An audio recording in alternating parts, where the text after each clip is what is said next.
Ready? Okay. We'll begin with the Pledge of Allegiance.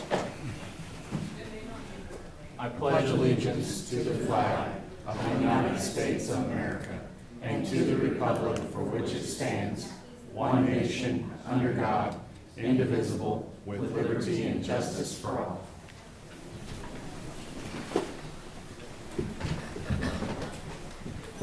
Good morning and welcome to the May 30th, 2024 meeting of the Shawnee County Board of County Commissioners. My name is Kevin Cook. I serve as the chair this year. Joining me today is Commissioner Aaron Mays. Good morning. Commissioner Bill Rippon. Good morning. Also joining us is County Councilor Mr. Eckert. Good morning. And our esteemed clerk, Miss Beck, who missed Mr. Eckert's birthday last week, so she couldn't sing him happy birthday. I knew I was going to be gone last week, so it was double warmer, but... You'll have to wait till next year. Yeah, sure I will.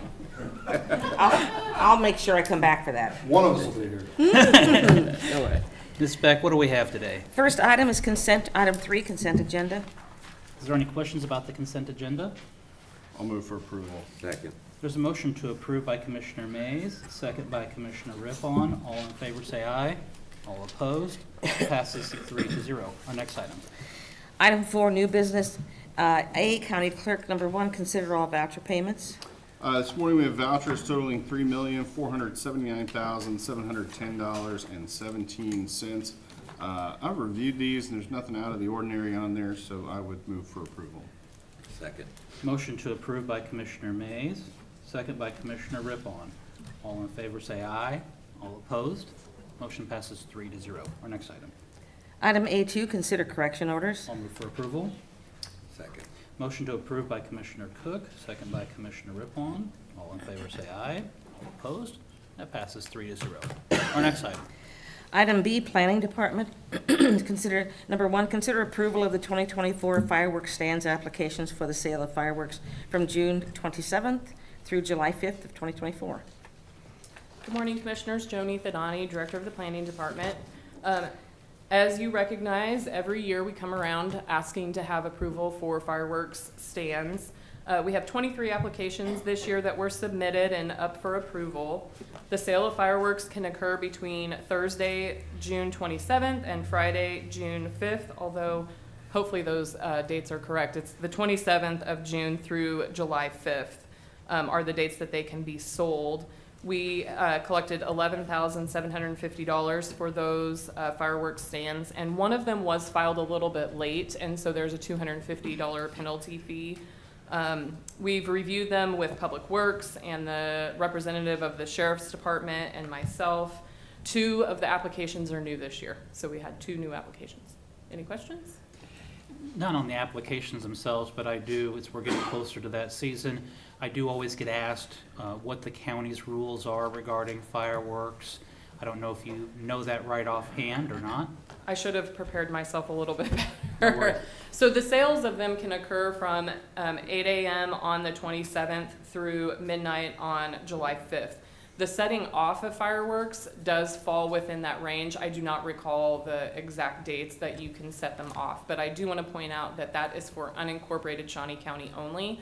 The area of City of Topeka and some of the other cities have different hours, and as we get closer, we will get that information out and make sure that it is made public. We do provide that to the fireworks stands as well so that they have it posted. And I think that is an issue that comes up from time to time is differing rules for differing places where you're at within the county. Yeah. So, are there any questions regarding the fireworks applications?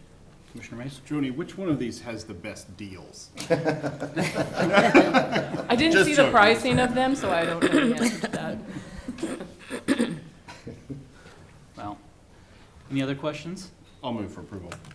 Second. Motion to approve by Commissioner Mays, second by Commissioner Rippon. All in favor say aye. All opposed? Passes 3-0. Thank you. You should probably visit all 23 of them. I'll do my best. Yeah. Thank you. Thank you. Our next item. Item C, Information Technology. Number 1, consideration for the authorization to modify the main entry point to the appraiser's office and secure additional doors with fobs using the 2024 Contingency Fund and Solid Waste Operational Fund not to exceed $30,000. Good morning, Commissioners. Mark Price, Information Technology. This is really probably about a 3-department request. The appraisers and facilities worked real closely with me on this, or did most of the work, honestly. But this is to modify the entrance to the appraiser's office to add a service window. It will allow us to move their main door back, which has been secured within the last few months to provide more security at the North Annex. And then we'll be fobbing 2 additional doors to add more separation between offices and add security between offices at the North Annex. And have everyone here if there's any more questions. Any questions for Mark or facilities or appraiser or planning or solid waste or public works? Anybody up at the North Annex? I have one. Could our fobs, commissioners, could it be adapted so they would work in there as well? As long as the department head approves the commissioners getting into yes. Yeah, we'll see about that. Everyone said yes except for Mr. Sutton. Noted for the record. All right, thank you. Any other questions? I would move for approval. I'll second. Motion to approve by Commissioner Rippon, second by Commissioner Cook. All in favor say aye. All opposed? Passes 3-0. Our next item. Thank you. Item D, excuse me, item D, Facilities Management. Number 1, consider approval of contract C-180-2024 with Samco to replace the HVAC system at the North Annex Machine Shop office at a cost of $19,580, utilizing 2024 contingency funds. Good morning, Commissioners. Nelda Henning, Director of Facilities Management. This first item is, as stated by the clerk, to replace the HVAC system that feeds the office and parts room in the mechanic shop up at the North Annex. We have tried to keep the current system running, and we've been called out a number of times over the last month. So we finally decided, with talking with Kurt, that it was time to replace it. We looked at 2 different systems. We looked at replacing the current system with like, and then going to what is considered a mini split system.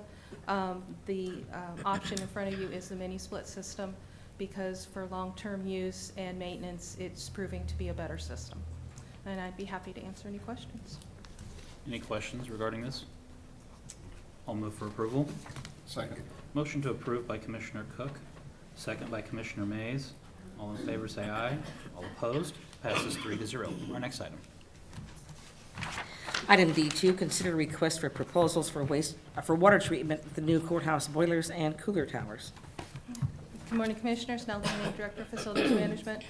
This request is to go out for an RFP to get a chemical treatment system installed for the new boilers and cooling tower system that has been installed at the courthouse.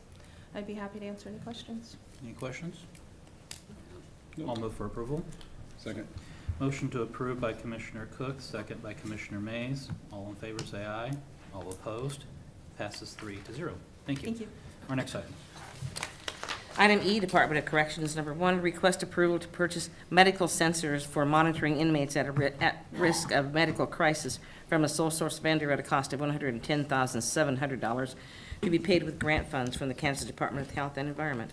Good morning, Commissioners. Brian Cole, Shawnee County Department of Corrections. This request has been an initiative that we worked really close with Jim Crowell when he was the county counselor, regarding the possibility of looking at the technology of monitoring those inmates that are high risk, or any inmate that's in our high risk area, for the potential respiration and heart rate decrease. Sometimes, a lot of times with drugs or alcohol on the street, that's tough to detect. Sometimes it's easily changed, or that situation can change very quickly in our setting, which we've had inmates go into distress. In working with KDHE and on other grants that we have, this grant came to us in which they're going to pay for the equipment and the software that will go into our medical area, that will monitor by radar and sensors to the inmate, their respiratory and their heart rate, that will send out a signal to our medical staff in case there's any change that will alert us to a quicker and better response. This is something that several other jails have gone to. There's different technology as far as the bracelets, which is very, very expensive. There is no hardware to this. This monitors the inmates themselves. This is a sole source because this is the only company that does this type of thing, and also is the one that deals with KDHE. We met with Jennifer at length talking about this. This is something that will enhance the safety and security, the early detection of inmates that go into distress, and this is a tremendous step I truly believe, for the Department of Corrections. And as we see this in our medical area, our plan is to continue to expand this even to the mental health facility, to suicide inmates, which will be right now, even to more inmates that are high risk. So I'll stand for any questions that you may have. Questions for Brian? So are these gonna be mostly just for people that are new coming into the jail, like people are recently booked that you may have some questions about, or? It'll be for that. Most of those will be in our medical area. If we had some serious concerns, and yeah, but those will mostly be for new incoming inmates that we have concerns, or inmates that are on suicide watch. We watch them every 4 minutes anyway, but we will step away from this door to go to this door.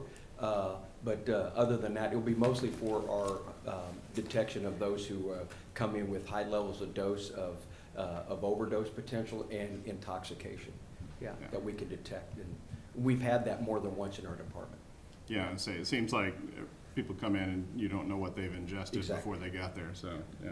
And it's entirely paid for with grant? Yes. Grant funds? Yes. So, I'm not knocking or criticizing this. I think this is needed in today's world. We have access to monitor and make sure that we're taking care of inmates, especially if they're going into high-risk areas. But at 110,700, 18 units, we're talking about a little over 6,000 a unit. Uh-huh. If we wanted to expand this further within the facility, would it be feasible to buy, I don't know, the more simple, standard units that you might find at like a Target or a Walmart? Like a Fit Watch? A Fit Watch or a Fitbit, or, you know. They any don't of- send sensors to our I don't know how that would work as far as sending something. The bracelets that I will work with, I sent it's a company called Black Creek. There's another company as well that have the bracelets that you can put on. They wanted the configuration of our agency. I sent that. They wanted, their cost was about $400,000 or $500,000. I was just trying to think of something that is more adaptable, so as opposed to being a cost of $6,000. If we were wanting to expand, if this is a really sound program and it's working well, how could we expand it out? I'm hoping that down the road that the grant will allow us to buy more with the grant funds. The only thing that I think in the future that we would ever have to be responsible for would be the software, just maintaining the interface, which we would plan for that in future budgets. But in working with Major Phelps, our plan is to work with KDHC. So if we like this is working and it's helping us and things like that, then we're going to say, hey, look, we'd like to come back and get 20 more and like to see if grant funds are available. That's going to be our mission on that. So I want to give this a good test run before I ever come back to say, hey, look, let's start looking at that. There was discussion about, well, why don't we look at just the Fitbit watches or whatever. It's how you get the interface to the medical area, that if they're watching it. I'm not aware of that. If I wore one, I don't know that it would send something out there other than to me. And in talking to a colleague in Georgia, they outfitted their whole facility with them, the watches, whatever. They still run into problems with inmates tampering with the bracelets. With this, there's none. And so that was one reason that KDHE likes it, and that's kind of why I like it as well. Okay. Any other questions? No, but just to point out, the annual cost on this is $16,200. They'll pay for the first year. And then, Yeah. you know, the rest of it is one-time expense. Although I would say that the installation is pretty high. It is. So I would hope that if we expand, that we don't have to pay that again. Exactly, yeah. My goal is just the equipment and installation would be all done with grants. That would be our goal, yeah. Any other questions? All right. Is there a motion? I'll move for approval. Second. Motion to approve by Commissioner May, second by Commissioner Rippon. All in favor say aye. All opposed? Motion passes 3-0. Thank you. Our next item. Item F, Appraiser's Office. Number 1, consider approval to create, post, and fill a new commercial appraiser position with a total annual salary, including benefits, of $70,188.24. Morning, Commissioner Steve Bauman, County Appraiser. During my 2024 budget hearing, I outlined the importance of our succession plan. We have 3 of the 4 commercial appraisers on staff that are critical risk of retirement. And this position will allow us to begin the training so that hopefully this will not cost us more in the long run. Did speak with the HR department, not a finance, and seems like everything is agreeable there. So the funding's already been approved. This is just to approve the position. Questions? Motion. I would move for approval. Motion to approve by Commissioner Rippon. Second. Second by Commissioner Mays. All in favor say aye. All opposed? Motion passes 3-0. Thank you, Steve. Our next item. Item G, Human Resources, number 1, consider Resolution 2024-36, establishing the salaries for all elected appointed officials effective July 1, 2024. Good morning, Commissioners. Angela Lewis, Director of Administrative Services. As the clerk said, this resolution provides wage increases for the elected and appointed officials beginning July 1st, 2024. I'd be happy to answer any questions you may have. Any questions? Is there a motion? I'll move for approval. Motion to approve by Commissioner Rippon. Second. Second by Commissioner Mays. All in favor say aye. All opposed? Passes 3-0. Our next item. Item G2, consider Resolution number 2024-37, establishing salaries for all department heads effective July 1, 2024. This particular resolution, I'd like to make one change to. I'd like to change the salary for the Director of the Weed Department to reflect $3,191.92 per pay period. And I'd be happy to answer any questions you have about this resolution as well. Any questions? I'll move for approval. Second. Motion to approve by Commissioner, with the- with the amendment. With the amendment, right. So Commissioner Cook moves to approve with the amendment. Second by Commissioner Rippon. All in favor, say aye. All opposed? Passes 3-0. Thank you, Angela. Our next item. Item H, Commission number 1, appoint Rochelle Thompson to fill the Minokan Township Clerk opening. This is an opening that we have in the Minokan Township Clerk, and we've received application from Ms. Thompson. Is there any questions, or is there a motion? Will this complete our Minokan Township shuffle? It will complete them and Monmouth and. Well, we have one more. It- Next week, we have to Yeah, finish one yeah, more. That's right, but Okay. and then just say, they can't quit. Nobody can quit from now until next January. Everybody has to stay in their office, right? Okay. A good idea. I don't remember if there's a motion, but I'll Not make yet. a motion to. I'll move for approval. Motion to approve by Commissioner Rippon. I'll second. Second by Commissioner Mays.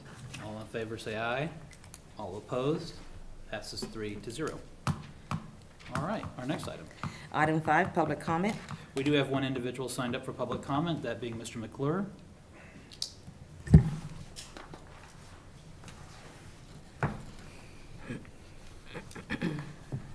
No. It's kind of fun to watch. Henry McClure, good morning. The issues that Ken Corbett had brought up have raised a lot of attention. And some people in the real estate industry, they're always asking me, what's the deal with Lawrence Bay and all that vacant land out there? And it's a nightmare, people bugging me about it. But it's also bugging me too. And, I think that we really need to get to the bottom of what happened out in Lawrence Bay. I know some of the preliminary with Gene Yanni being a friend of mine, and I did a deal with him that went bad, and I can have my own resentments against that, but, that's the game we play. But the fact that taxpayers paid to rebuild that lake, the dam, and then somebody put specials on it, and I know I'm haranguing on this a little bit, but, it's never too late to do the right thing. Should we be suing the HOA today before the tax sale? And I haven't got the list of what lots are on the tax sale, but I heard the list grew from 16 to 175, 200. I don't know yet. I don't want to buy any of that land out there. And any land that I do want to buy would be probably not at a tax sale. That's not really the way I've made money in my life. But having land sit there and not pay taxes for almost a decade, and it accrued up to $8 million, that's not just. That's not fair to the community. The roads will fail probably before there's ever houses on it. And how this whole thing shakes out and who's going to pay for it, it's always the taxpayers bailing out the mistakes of the body politic. And it wears you out. But today you could go file a lawsuit against the HOA. And think about it. We fixed a lake, put specials on land that hadn't paid taxes in a couple of years, that had arrears. So how is this whole thing legal? And, you know, Ken kind of made me think about, well, you know, he saw something procedurally that's wrong and he took action. And maybe it's time the citizens do the same thing. But what happened out in Lawrence Bay, and for the people that benefited from it and the people not willing to pay for it, it's just not setting right.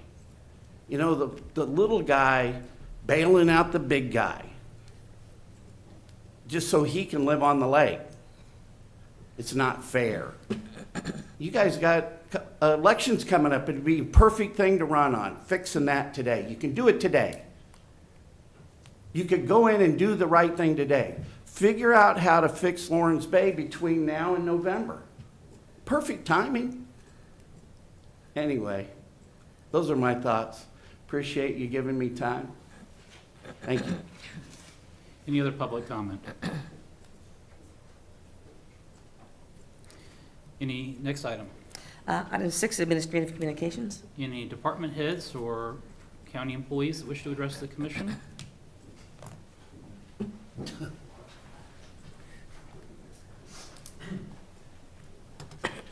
Good morning, Commissioners. Bill Sutton, Shawnee County Solid Waste. Just like to remind everybody that this Saturday, June 1st, we're already halfway through summer, it seems like, HHW will be open for their Saturday collection event from 9 until noon. So come on out, dispose of your HHW, your household hazardous waste at 131 Northeast 46th Street. And for more information, please call 286-4381. And as a side note, they are open Monday through Friday. This is just a Saturday collection event that we offer. And this will be the last one until August because we do not have one in July. Now, Mr. Sutton, from time to time, I might look at Facebook Marketplace. If I see any items on Facebook Marketplace for Shawnee County receptacles for sale, should I be buying any of those? We would advise not to. Okay, just wanted to double check. Yes. All right. Thank you. So don't sell your trash receptacles. Please do not. All right. Any other administrative communications? Kurt?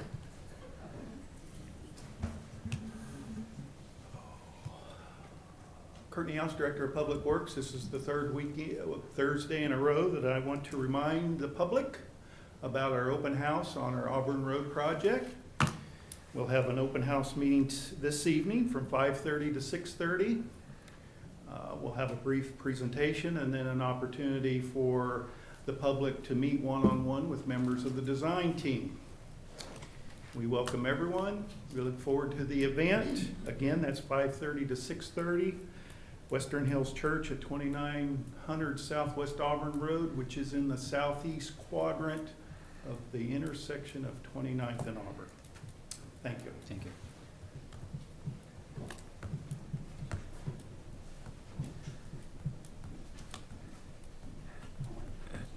Good morning, Commissioners. Joni Thadani, Planning Department. I did go ahead and look up the fireworks information so that we could clarify those dates.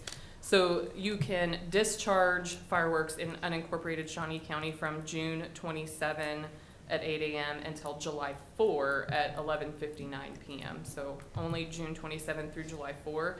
And then the sale of fireworks can occur from June 27th at 8 a.m. until midnight on July 5th.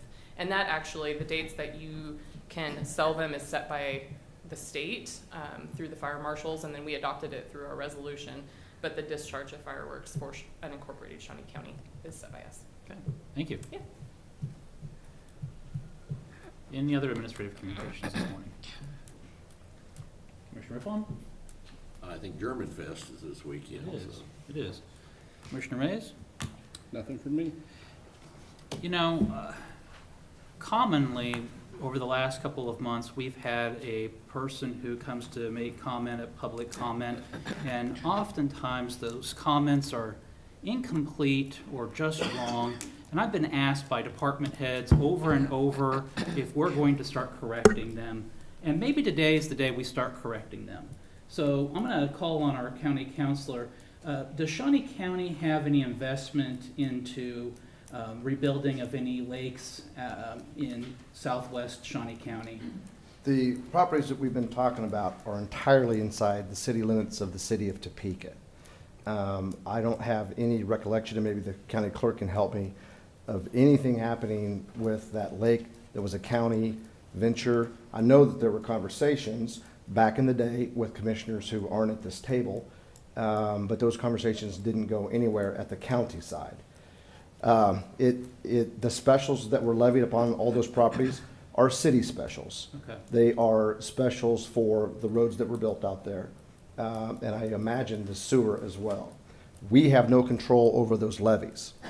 So those taxes haven't been paid. There are several lots out there where the specials now exceed the cost of the taxes, but more than likely, the specials and the taxes put together, along with the penalties, may, I say may, exceed the market value of those properties, which means that at the end of the day, the only way to clear title to those pieces of, or those parcels is a tax sale.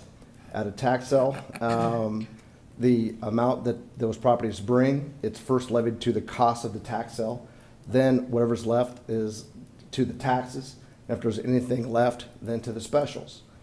So just getting these things to marketability, it might take a tax sale to do that. Now, those specials are, again, city levies, not county.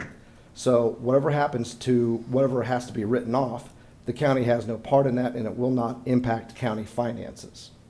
So the county doesn't have the ability to sue any homeowners associations or take action against homeowners associations, do we? Well, I'm a little bit confused, no. But I'm also confused as to what an HOA would have to do with any of that anyway. That, as I understand it, that HOA was formed after the road and sewer specials were levied, so they would have nothing to do with that. Since the reconstruction of the lake was a city venture, I am not for sure of what those specifics are. And there's also statutes regarding when the county can start a tax foreclosure sale, can't we? Correct. It's a bit of a confusing law. So what I have done, and I know that county councilor or former county councilor Jim Crowell did as well, is that we usually wait for a property to be more than 3 years delinquent. That way, you're only safe. That's the outer limit. Under some weird circumstances, you can do one less than that, but those are weird circumstances. We don't want to litigate those. So generally, we take the position of 3 years or more than 3 years before we'll initiate a tax sale. There, as the three of you know, and probably everybody in this room, every piece of property is unique. There's no property that is exactly the same as another property. So there are always considerations about what we put into a tax sale. Some properties we know will not sell. If a property does not sell, it becomes the problem of the county. So every now and then you'll stumble across a property that has years and years of unpaid taxes on it, and someone will say, how come the county hasn't cleaned that up? And I'm like, well, because the county doesn't want to clean that up in perpetuity. So particular to Lawrence Bay, I have been having, like literally my first day here, I had a conversation with someone from the city of Topeka, and I'm not going to use any names. The city of Topeka and I have been in constant communication over the properties at Lawrence Bay. And we are trying to work out what the best way is to sell those lots. And the city, and again, I don't want to speak for the city, but they do have a land bank, and they're very interested in using their land bank. They believe that they'll have some success with that. So strategically, they want the county to address which lots are sold. So I know that at the last tax sale, the 2023 tax sale, there were some lots in there. Again, I don't have the specifics about why those were chosen. This year's tax sale, they were chosen particularly by the city of Topeka. And I guess they're wanting to experiment with how their land bank works. So that tax sale date has not been set yet. I imagine it's going to be sometime in September. But we do intend every year going forward to clean this up, to try to get those lots back into production. Now, notwithstanding all of that, by statute, can't the city have their own tax foreclosure if there's taxes owed to them? There is a procedure, I have never seen it used in the state of Kansas, but when you parse through, well, and I'm not saying it hasn't been used, I'm just saying I haven't seen it. There is a subsection of a statute that does allow a city to have their own tax sale, that is correct. Okay. Well, I just wanted to bring correct information to the public, so rather than spread misinformation and have bad ideas floating around that somehow this is a county problem, now we can correct it for the record. Madam Clerk, our next item. Item 7, executive session. No need, we're adjourned.